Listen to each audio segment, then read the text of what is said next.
বিসমিল্লাহ। এখন যে হরফটা নিয়ে আলোচনা হবে সেটা হচ্ছে এই যে সোয়াদ। সোয়াদ যেটা আমরা স ব দুটো একসাথে মনে করব আর কি, বাংলায় স এর মতো, স স এর মতো। এখন দেখেন এই যে সোয়াদ এর উপরে যদি আমরা এই যে জবর চিহ্ন দেখতে পাই তাহলে এই যে সই থাকবে। সদের উপরে যে জবর চিহ্ন যদি দেখতে পাই তাহলে সই থাকবে। যদি জের চিহ্ন আমরা দেখতে পাই রস্বীকার হিসেবেই হবে স সি সি, সজ্জের সি সি সি। আর যদি পেশ পাই তাহলে সদ পেশ সু, রস্যকার হিসেবে সু সু সু। তাহলে স সি সু, স সি সু, স সি সু। এবং এই সাইডে আমরা দেখেন যে কিছু শব্দ দিয়েছি, যেমন সটা এই যে শুরুতে কিভাবে আসছে, শেষে কিভাবে আসছে। যেমন এটা হচ্ছে সিস শব্দের অর্থ হচ্ছে পাত্র, হ্যাঁ। তারপর হচ্ছে খসাসুন বা খসাসুন বা খস শব্দের অর্থ হচ্ছে নির্দিষ্ট, ঠিক আছে। শব্দের এই যে সোয়াদগুলো কিভাবে কোথায় কিভাবে আসছে এগুলো একটু লক্ষ্য করবেন। তো মূলটা হচ্ছে এই যে এইরকম, এটা হচ্ছে সোয়াদ, হ্যাঁ। এই অথবা এই শুরুতে এরকম টান দিয়ে এই মাঝখানে এইভাবে আসতে পারে। এই হচ্ছে মূলত পুরো হরফের আলোচনাটা ছিল। বিসমিল্লাহ। এখন যে হরফটা নিয়ে আলোচনা হবে সেটা হচ্ছে দোয়াদ।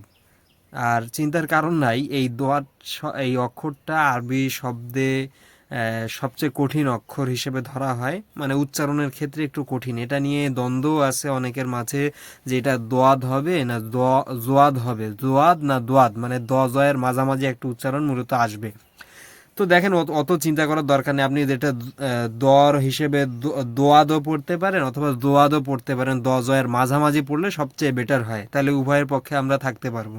এখন দেখেন দোয়াদ এই জবর যদি আমরা পাই দোয়াদের উপরে তাহলে এটা দোয়াদ জবর দ দ দ অথবা দ দ দ জয়ের মাঝামাঝি, তাহলে দ এটাই করেন, স্বাভাবিকভাবে এটাই করেন।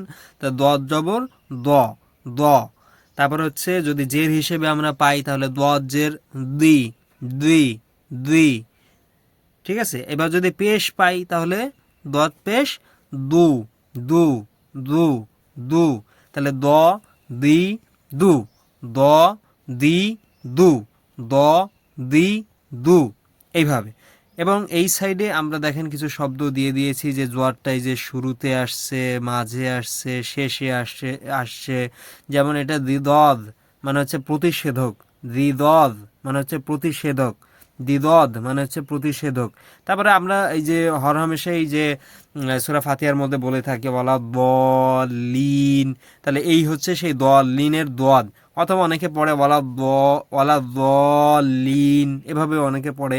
এর মূল অর্থ হচ্ছে পথভ্রষ্ট, যে আমরা পথভ্রষ্ট পৃথিবীতে যারা রয়েছে তাদের থেকে আমরা আশ্রয় প্রার্থনা করছি।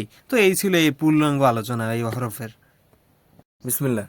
দেখেন আরবিকে যদি আমরা বাংলার সাথে এইভাবে কম্বিনেশন করে পড়ি, যে বাংলা হরফের গুলোর সাথে বা অক্ষরগুলোর সাথে, তাহলে আরবিটা আমরা খুব দ্রুত এবং সহজে শিখতে পারবো। যেমন আজকে যে হরফটা শিখবো সেটা হচ্ছে যে ত, এই যে এইরকম আর কি, ত এইরকম।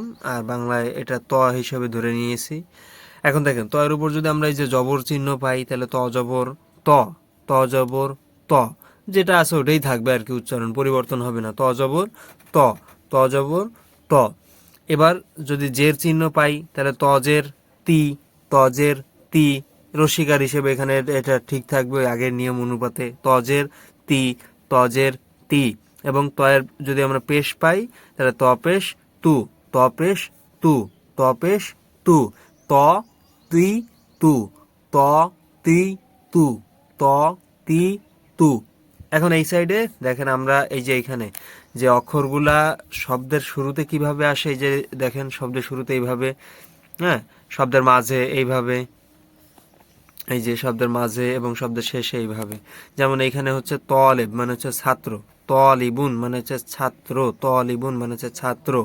মাত বাখুন মানে হচ্ছে রান্নাঘর, মাত বাখুন মানে হচ্ছে রান্নাঘর, মাত বাখুন মানে রান্নাঘর। আর বাসিত মানে হচ্ছে সরল, বাসিতুন সরল, বাসিতুন সরল, তটা শেষে আসছে। তো এইভাবে খুব দ্রুত আমরা আরবিটা শিখে নেব ইনশাল্লাহ, আর মানুষের মাঝে ছড়িয়ে দিবেন ইনশাল্লাহ। বিসমিল্লাহ, আরবিকে বাংলার মতো পড়ার প্ল্যাটফর্ম। আজকে যে হরফটা নিয়ে আলোচনা করা হবে সেটা হচ্ছে জ।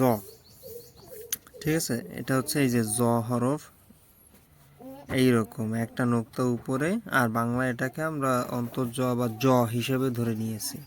এখন দেখেন, এই জ এর উপরে যদি আমরা এই যে জবর চিহ্নটা পাই, তাহলে আমরা জ জবর জ, জ জবর জ, মানে ওইটাই থাকবে আর কি, জ জবর জ।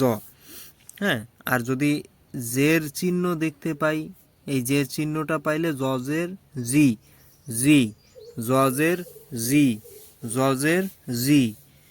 তারপর হচ্ছে পেশ যদি চিহ্ন পাই, তাহলে ওটা রস্যকার হিসেবে জ পেশ জু, তাহলে জ জি জু, জ জি জু। আরও খেয়াল করেন, খুব ভালোভাবে খেয়াল করেন, জ জি জু, জ জি জু। আর এই সাইডে আমরা এই যে জটা দেখেন শুরুতে কিভাবে আসছে, এই দেখেন প্রথম অক্ষরের পরে আসছে, এইখানে শেষে আসছে। হ্যাঁ, তো দেখেন এখানে এই শব্দটা হচ্ছে জলেম। হ্যাঁ, এই শব্দটা হচ্ছে জলেম। জলেম শব্দের অর্থ হচ্ছে অত্যাচারী, জলেম শব্দের অর্থ অত্যাচারী। তারপরে হচ্ছে এখানে জটটা মাঝখানে আসছে, এই যে মাঝখানে আসছে, বা হ্যাঁ, যেমন মাজলুম, মিম জোয়াদ লামাও মিম, এখানে হচ্ছে মাজলুম শব্দের অর্থ হচ্ছে নির্যাতিত, নির্যাতিত। তারপর হচ্ছে হাফেজ, এখানে জটা শেষে আসছে, হাফেজ, হাফেজ শব্দের অর্থ যে হেফজ করে বা যে সংরক্ষণকারী, এরকম বোঝানো হয়। তো এই ছিল আর কি এই হরফের মূল সকল আলোচনা। বিসমিল্লাহ, আরবিকে বাংলার সাথে কম্বিনেশন করে পড়ার প্ল্যাটফর্ম এনরাবিক, যেখানে খুব সহজে এবং দ্রুত পদ্ধতিতে কিভাবে আমরা শিখতে পারি সেই দিক নির্দেশনাই সর্বদা দেওয়া হয়। তো দেখেন আজকে যে হরফটা আমরা পড়বো সেটা হচ্ছে আইন। আইনটা ঠিক এইরকম, ঠিক আছে, একদম ওরকম না, এই এই হচ্ছে আইন। এখন আইনটাকে আমরা কি আ হিসেবে ধরছি, ঠিক আছে। এখন দেখেন আইনের উপর যদি এই যে জবর চিহ্নটা আপনারা দেখতে পান, তাহলে আইন জবর আ, আইন জবর আ। আর একটু উচ্চারণটা আসবে একদম গলার ভিতর থেকে, আ আ, ঠিক আছে, মানে একটু শক্ত করে আ, আইন জবর আ। তারপরে যদি জের চিহ্ন দেখতে পাই আমরা, তাহলে জের চিহ্ন থাকলে রস্যই হিসেবে আর একটা রস্যই যোগ করবেন এখানে, আর একটা আ, মানে একটু শক্ত করে আ, এবং আইনজের ই, আইনজের ই। হ্যাঁ, জেরটাকে রস্যি হিসেবে বলছি, তাহলে ই, আইনজের ই। এবং আইনের উপর পেশ চিহ্ন পাইলে রস্য হিসেবে ওই যে ও, ও আইন পেশ ও, আইন পেশ ও, তাহলে আ ই ও, আ ই ও, আ ই ও। এবং এই সাইডে আমরা দেখেন আইনটা এই যে শুরুতে কিভাবে আসছে, এইখানে আইনটা মাঝে, আইনটা মাঝে যদি থাকে তাহলে আপনার এই রকম হবে, ঠিক আছে। মাঝে যদি থাকে, ধরেন এইখান থেকে আসছে, এই যে মাঝে এই রকমভাবে হয়, হ্যাঁ, এই রকমভাবে হয়, ঠিক আছে। এইটা হচ্ছে আইনটা মাঝে আসবে এইভাবে, ঠিক আছে। এখানে দেখেন এই যে শেষের দিকে আসছে, আর শেষে শেষে এইভাবেই থাকবে, শেষে এইভাবেই থাকবে। হ্যাঁ, এখানে মূলত যেভাবে আছে এইভাবেই থাকবে শেষে। তো এখানে যেমন আলিমুন শব্দের অর্থ হচ্ছে জ্ঞানী, আলিমুন শব্দের অর্থ হচ্ছে জ্ঞানী। তারপরে মালুম মানে হচ্ছে যে বিষয়টা জ্ঞাত, মালুম মানে জ্ঞাত বিষয়, জানা বিষয়। তারপর জামিআতুন শব্দের অর্থ হচ্ছে বিশ্ববিদ্যালয় বা বিদ্যালয়, আর জামিআ মানে হচ্ছে বিদ্যালয়, আর জামিআতুন মানে হচ্ছে বিশ্ববিদ্যালয়। তো এই ছিল এই হরফের পুরো মূল আলোচনা। বিসমিল্লাহ, বাংলাকে, আরবিকে, ইংরেজিকে খুব সহজে বোঝানোর আমরা চেষ্টা করতেছি। আর সর্বপ্রথম আরবিটাকে নিয়ে আমরা চেষ্টা করতেছি বেশি, কারণ এটা সৃষ্টিকর্তার বাণী। এবং আপনারা আমাদের চ্যানেল, ফেসবুক, ইউটিউব এগুলো সাবস্ক্রাইব বা ফলো এগুলো দিয়ে রাখবেন, যাতে পরবর্তীতে আপডেট পাওয়া যায়, এবং সাহায্য করবেন। আপনাদের মাধ্যমে দেখা যায় আরও আমরা মানুষের মধ্যে প্রচার করতে পারবো, এবং আপনার মাধ্যমে যদি কেউ ভালো কিছু শিখতে পারে, এটা আপনার অবশ্যই সওয়াবের কারণ হিসেবে থাকবে। দেখেন আজকে যে হরফটা আমরা শিখব সেটা হচ্ছে গইন, সেটা হচ্ছে গইন। আরবিতে এটাকে গইন বলে, তো আমরা বাংলায় এটাকে কম্বিনেশন করে গ হিসেবে ধরে নিয়েছি, গ।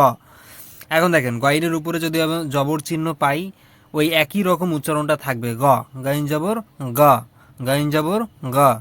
হ্যাঁ, এখন যদি জের চিহ্ন পাই, তাহলে একই রকম রস্যিকার হিসেবে, হ্যাঁ, তাহলে গইন জের গি, গইনজের গি। এবং যদি পেশ পাই তাহলে ওটাও রস্যকার হিসেবে গইন পেশ গু, গইন পেশ গু। তাহলে গ গি গু, গ গি গু, গ গি গু। ঠিক আছে, গ গি গু, গ গি গু। এখন এই সাইডে আমরা এই দেখেন গইনটা শুরুতে কিভাবে আসছে।